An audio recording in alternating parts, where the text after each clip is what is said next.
a chance to take a look at Dr. Belt's new book. But it is absolutely fascinating. This is something that gets updated on a regular basis, looking at domestic policy of the various presidents that we've had in the United States, including our most recent presidents. So I am looking forward to reading this more updated copy. We're grateful to you today to give us some remarks about the book and to do a book signing a little bit later. Thank you, Todd, so much for doing this. We appreciate it.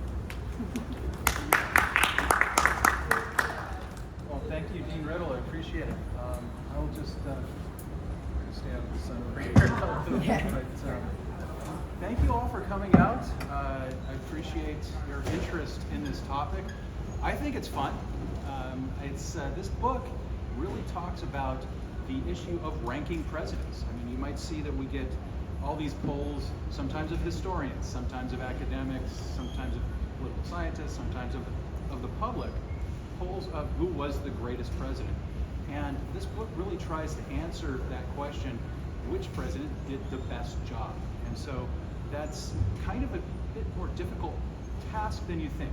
And the first reason for that is the presidency has changed so much over the course of our republic.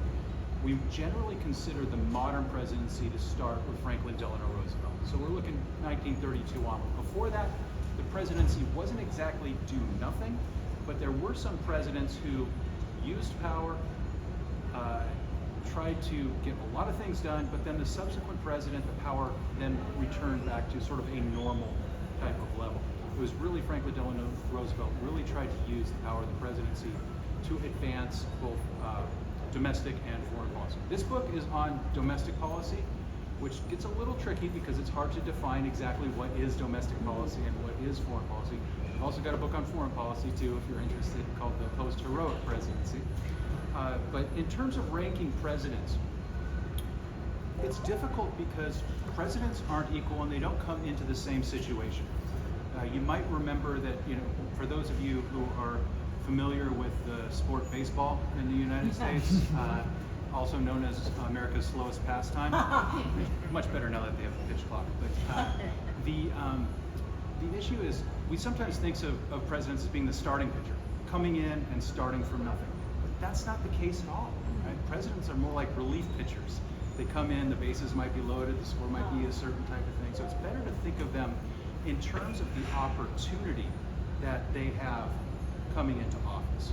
Right? So what we do is we classify presidents according to different levels of opportunity, high, medium, and low, and try to compare the presidents within those gradations. Right? Franklin Delano Roosevelt came into office with a lot of opportunity. So did Lyndon Johnson, whereas somebody like Barack Obama, a bit less. And there are reasons for that. And we go through some of the reasons that go into the level of opportunity that a president has. This includes things like the public mood. You might have heard, there's a poll that just came out recently about this election. People are saying this is a change election. People want something different. When the public wants to when the public elects a president and they want change, and change is really in the air, that gives the president more opportunity coming into office. The public support, the margin of victory that they have when they come in, obviously gives the president more or less power. The legislative setting, right? If they have Congress in their own, or if they're facing what we call divided government, which is what we have right now with the House with Republicans and Democrats in the Senate. That's another aspect of it. The economic conditions and budget deficits are really important. This is kind of interesting. You might think that presidents have more power when the economy is good. It's actually the reverse. They have a bit of power, not so much power when it's just middling, but when the economy is really bad, that's when presidents have the most power because people are looking for leadership. They're looking for the president to solve the problem. Members of Congress are willing to enact the president's agenda because they need a plan. They need something to get done. And of course, budget deficits sometimes limit what you can get done and how much Congress is willing to spend on the domestic policy priorities of the president. Promising issues is another aspect. Getting a quick win when you get into office can be really helpful for expanding the power of the president. If you think of the Lilly Ledbetter Act when Barack Obama came into office, this is something that the Congress had been working on. The president could get a quick victory, and that translates into more power for the president because the president looks more powerful. The Clean Air Act for George H.W. Bush. Congress had been working on that for a long time, and he was able to take credit for that. Foreign policy influences. If you have to fight 2 wars as soon as you come into office, that can limit what you can get done on a domestic agenda. And the declining popularities of presidents over time and their declining opportunities. This has been both with hyperpartisanship and what we call policy conflict expansion. Since 1932, policies have become much more complicated, and there's many more interest groups who see an interest in what you're doing and the losses that they might incur from new policies or the benefits that they might get from new policies. And so the field of conflict has expanded, making it more difficult for the president to lead. I mentioned presidential power. We have a definition of presidential power, which is common in academic scholarship, which is the ability to get somebody to do something they wouldn't otherwise do. Right? That's the definition. And what's really interesting about presidential power is presidents don't have very much statutory power. Article 2 of the Constitution does not give the president very much authority. The way presidents get things done is by, in the words of a former president, making deals. That's actually how presidents wield their power. So in terms of evaluating the presidents, understanding they come with different levels of opportunity, we have to evaluate their skill in making those deals to get the outcome of the legislation, executive orders and such that they want to put in that will change the domestic policy agenda into what they want. So we evaluate their skill on 4 different levels of leadership, drawing from some of the leadership literature and political science. These are legislative leadership, their interactions with members of Congress and congressional leadership, administrative leadership. Most people don't understand, but some people are starting to understand this if they take a look at Project 2025, which is that one of the biggest things the president does is appoint people to office. As a former president said, all the best people, right? We want to make sure that you get good people into those jobs. There are over 4,000 jobs that are presidential appointees, and 1,200 of them require Senate confirmation. So there is a tremendous amount of staffing that goes in.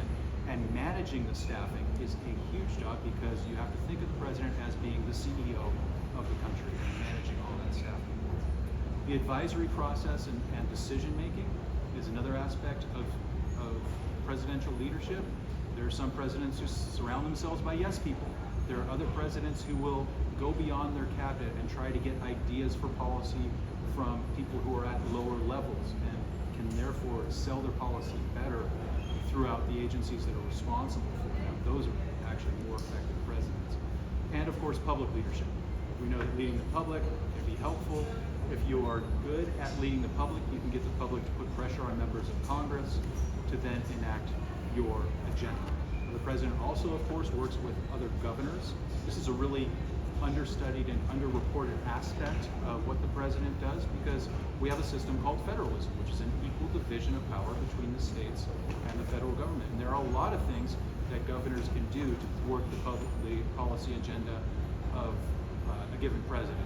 Just ask the current governors of Florida and Texas. You will see what I mean in that regard. So that's really part of it as well. So we look at the different levels of skill with which the presidents have been able to use these key 4 dimensions of leadership in order to get the policy outcomes. These aren't policy outcomes we want. That's another one of the problems with ranking presidents is people say, did they do what I wanted, right? Some people will rank somebody like Ronald Reagan really high because they like the policy outcomes.